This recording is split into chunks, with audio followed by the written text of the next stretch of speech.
கோவை மாவட்டம் ஆனைமலை அருகே பழைய சர்க்கார்பதி குண்டத்து காளியம்மன் கோயில் திருவிழா கடந்த பிப்ரவரி 6ஆம் தேதி பொன்னாலம்மன் கோயில் சென்று அம்மனை அழைத்து உத்தரவு வாங்குதல் நிகழ்ச்சியுடன் துவங்கியது.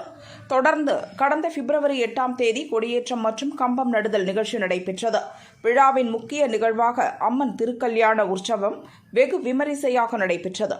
தொடர்ந்து 40 அடி நீள குண்டத்தில் விரதமிருந்த பக்தர்கள் அம்மனை வணங்கியபடி குண்டத்தில் இறங்கி நேர்த்திக்கடன் செலுத்தினர். பின்னர் பழங்குடியின மக்களின் நடனத்துடன் தேரோட்டம் துவங்கியது.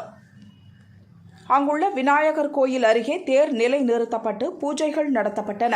முளைப்பாரி மாவிளக்கு பூஜைகள் நடைபெற்றன. விழாவில் 11 பழங்குடியின கிராம மக்கள் பங்கேற்றனர். அன்னதானம் வழங்கப்பட்டது.